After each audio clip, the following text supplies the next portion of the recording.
I'm going to be talking about some stuff that is relevant for myself and for my clients. I work with a lot of people in their 40s, 50s, 60s, 70s, even into their 80s.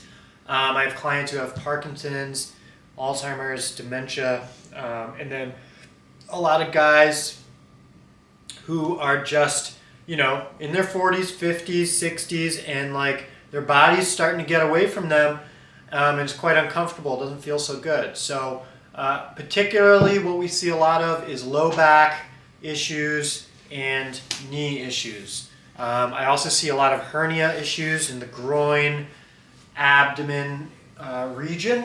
But the good news is that all of it stems from a lot of the same root cause. It all comes from the same source, which is our posture, our movement patterns in our day-to-day life, right? So we are living in a life where we're sitting like this all day, and I go through my day, and I'm in my computer desk, and I'm driving, and I'm doing my thing, and this is our computer posture, and this is where we live. So everybody, and it's hard to see my hips from this angle here, but I'll drop the camera a little bit.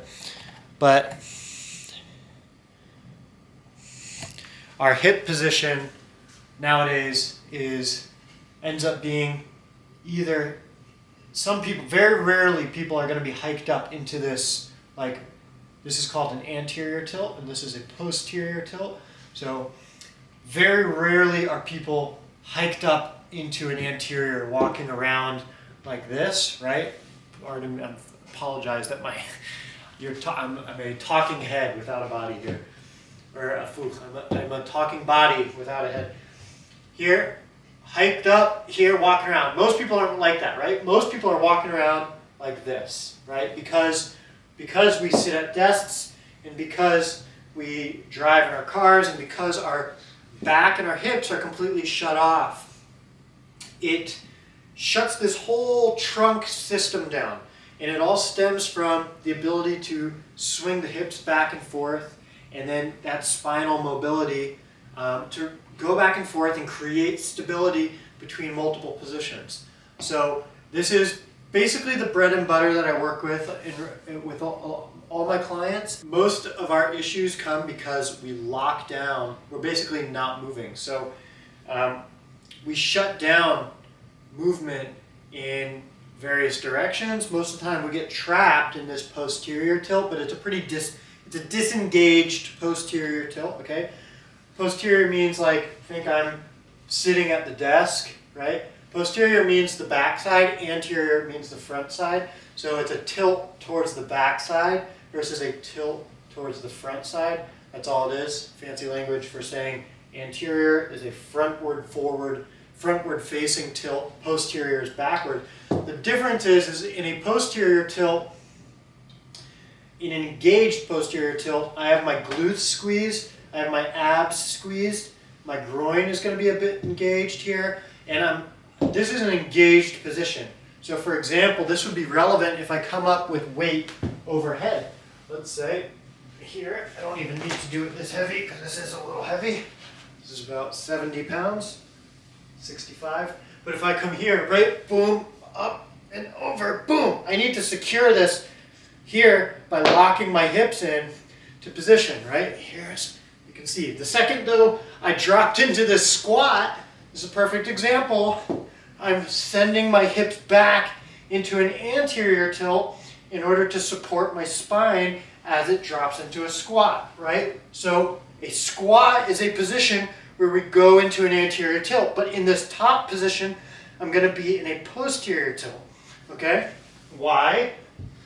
Because we need to secure the back.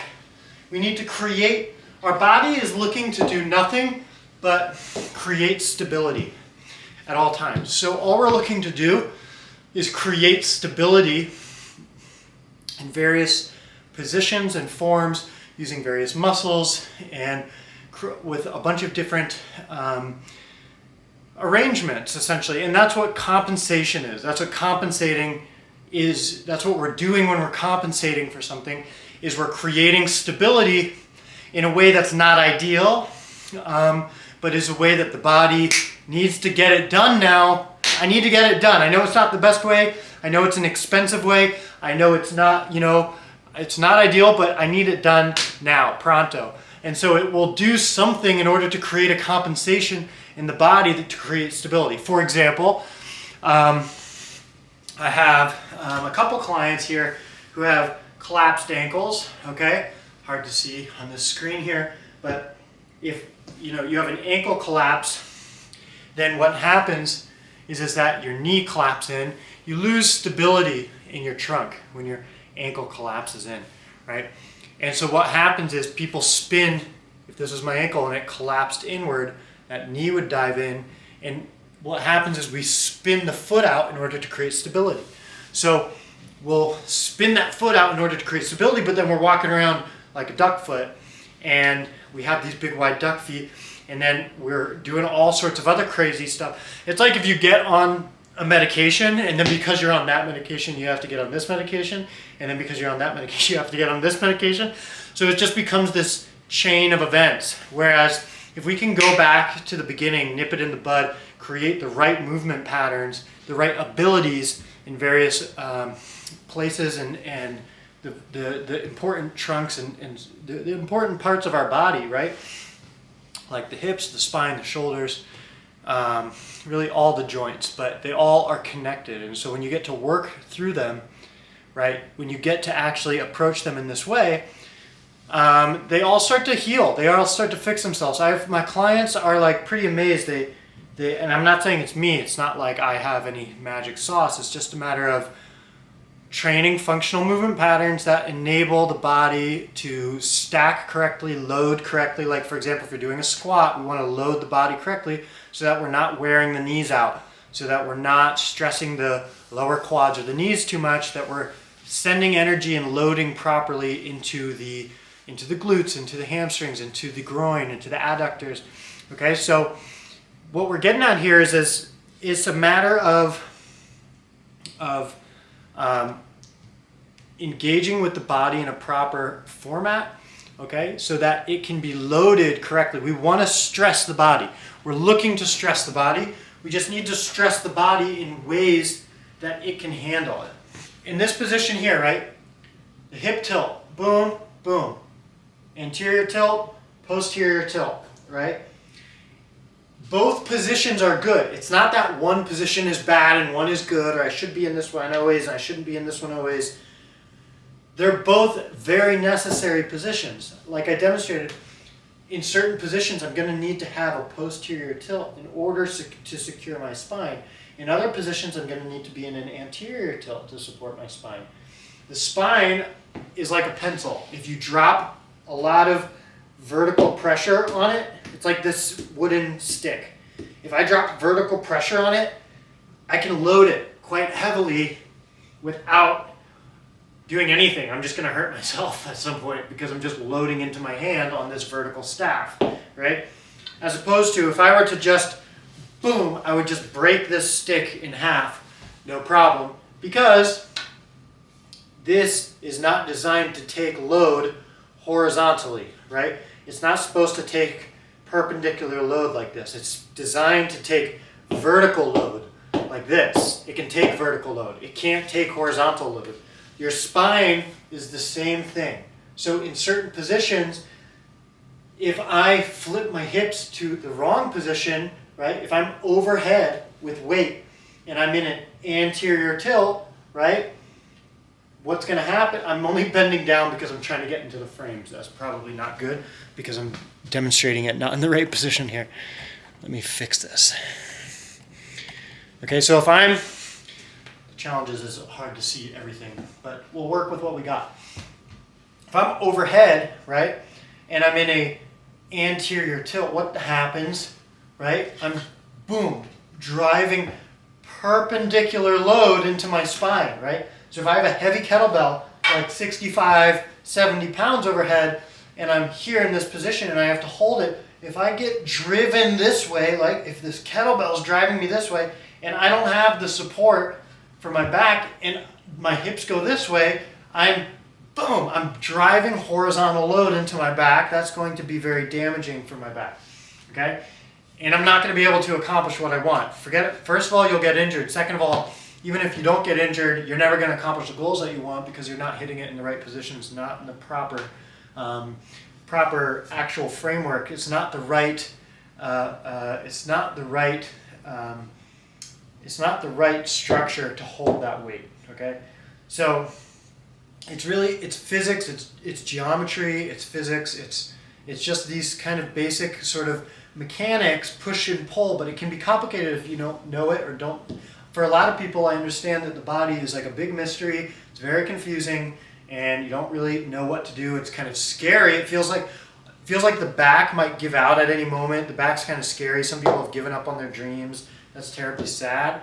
I think that that's horrible because it doesn't have to be. I have a lot of clients right now who are moving in ways that they would never have believed that they could have moved in previously. Like I have guys who would throw their back out like this at the toss of a hat. If the wind blew the wrong way, their back would go out. Now they're doing squats with weight on their back, okay? Because we're just building them up slowly, slowly. And I can tell you about that process. I can tell you what that process looks like in a minute, but let me just finish that point here. Is that if I were to go anterior, I'm sending energy into my spine. If I go posterior, boom. Now I'm driving energy down into my spine in a way where it's structurally capable of taking that load. So I'm able to go down on top of the spine when I'm tucked and engaged because it puts my spine, it puts the base of my spine into the right position so that when I load into it, it's like, I got this, it loads it vertically, right? Does that make sense?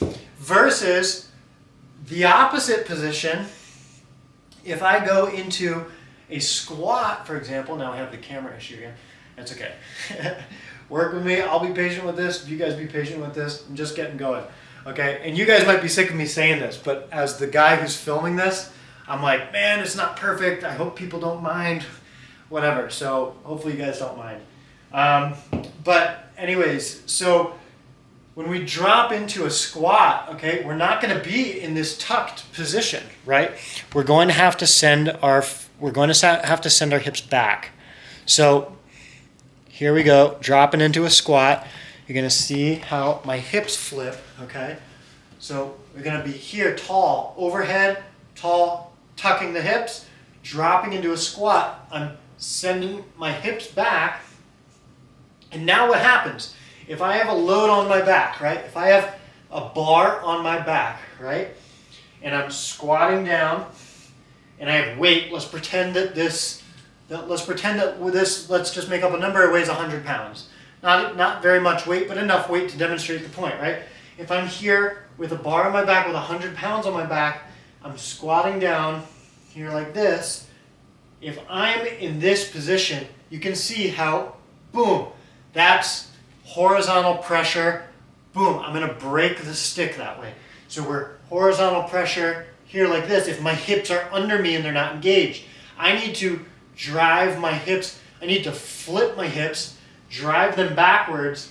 I'm going to push externally with my legs and drive outwards. That's going to engage. You're going to feel it all throughout the whole thing. You're going to feel your glutes, your hamstrings, your groin, your quads. The whole situation is going to be much more activated, mainly because you're supposed to move that way, but because we're loading the spine down in the right way. You might be bent over, but it's still this same structural load. You're driving it this way. It's like if I have this stick and I push this way, I can do that, right? I can't do it if I'm here and I drive this way. And boom, I break the stick in half because I'm driving horizontally into it. So it's the same thing as we drop into this position here with the hips. I'm going to drive my hips back, so now that I'm loaded, boom, like this, right? I've got my spinal integrity.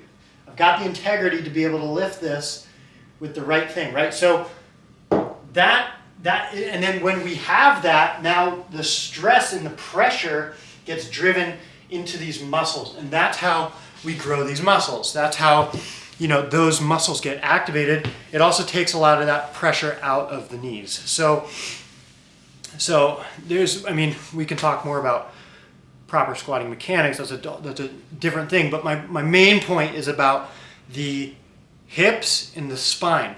That's what I work on with my clients all day, every day. And we can do it in so many positions, and you can progress through this, and there's levels of mastery to this that you can be doing, you know, level 1 to, you know, to infinity. There's really no end to it. You know, level 1, there's a lot of people who don't even know how to just move their hips back and forth.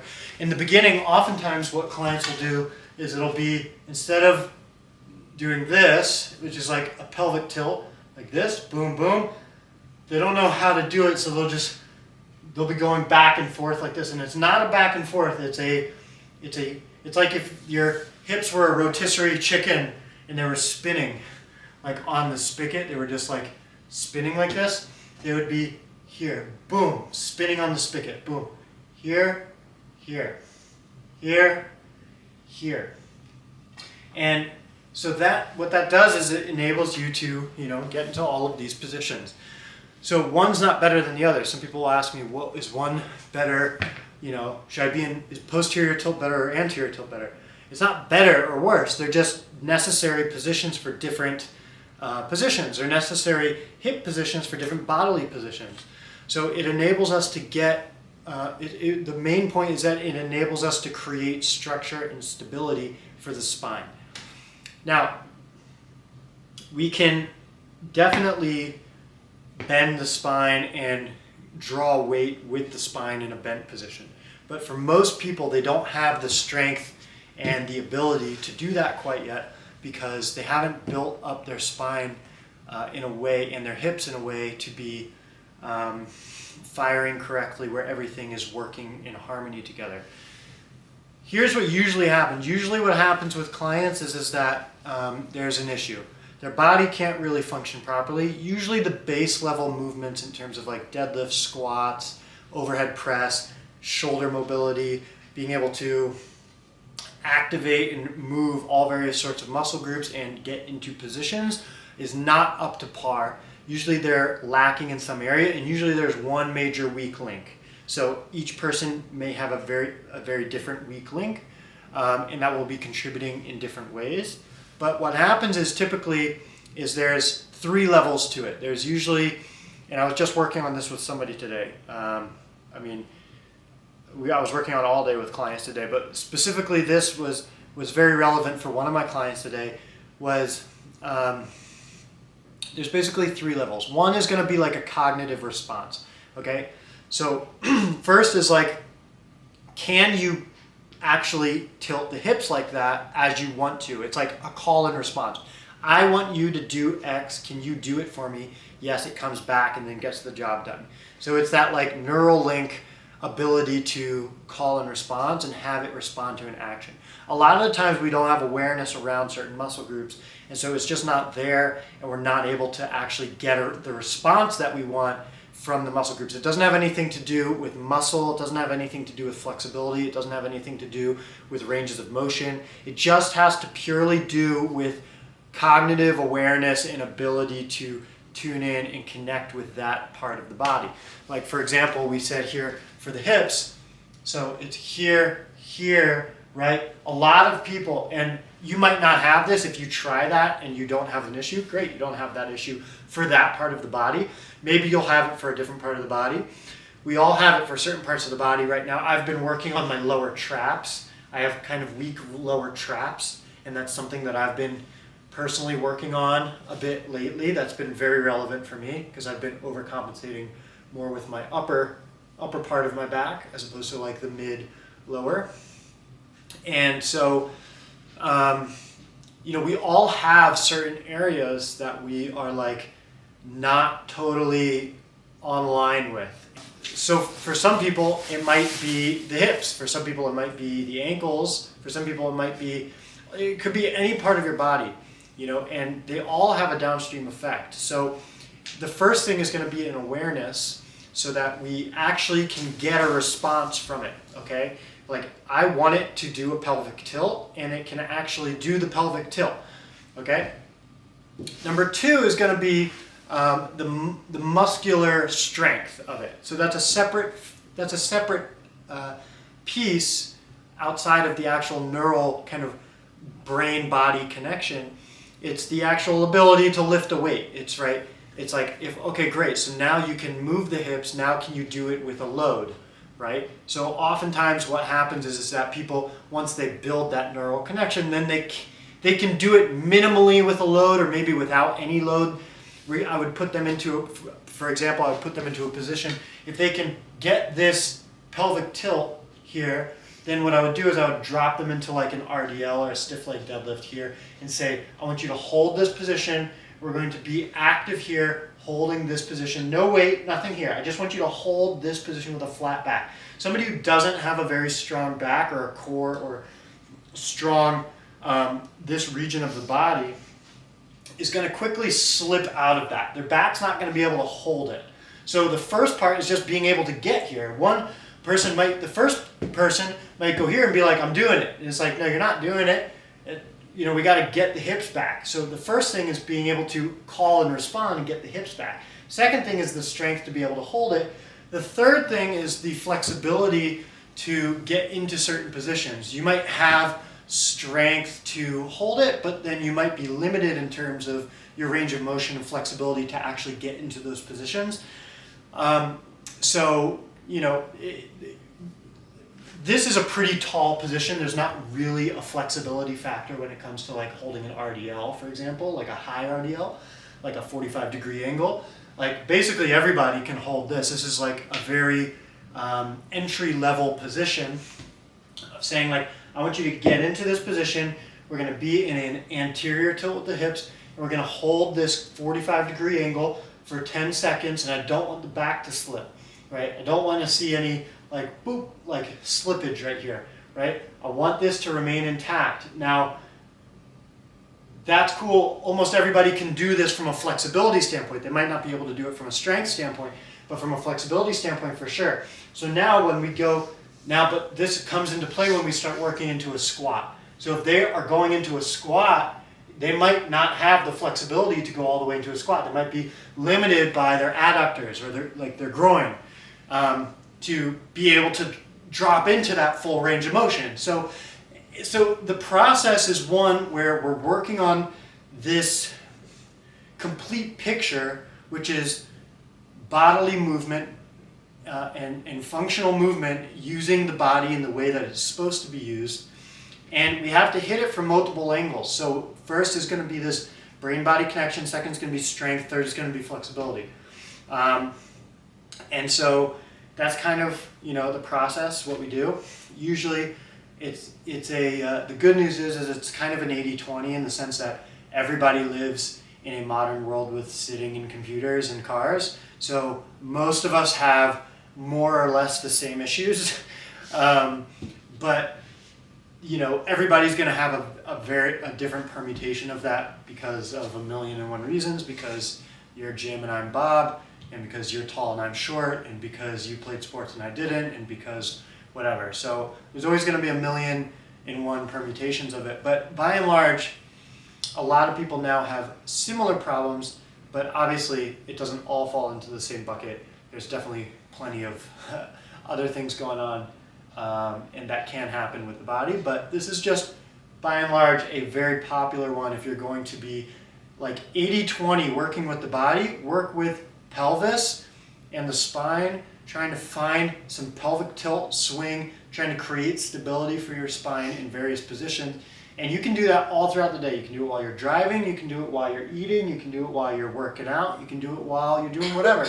And it's just an awareness that you can have as you go through your day. It's going to build your spine and your back up in a way, because what happens is the back, if it's not used in the correct way, it starts doing the work of others. It's like the employee who's just overworking, doing everybody else's work while everybody else is slacking off. Eventually he gets pissed and quits, right? So we don't want that. So we want to have, that rock star employee on the team, staying for a long time, continuing to work really hard. It means that we have to get everybody else on the same page as well.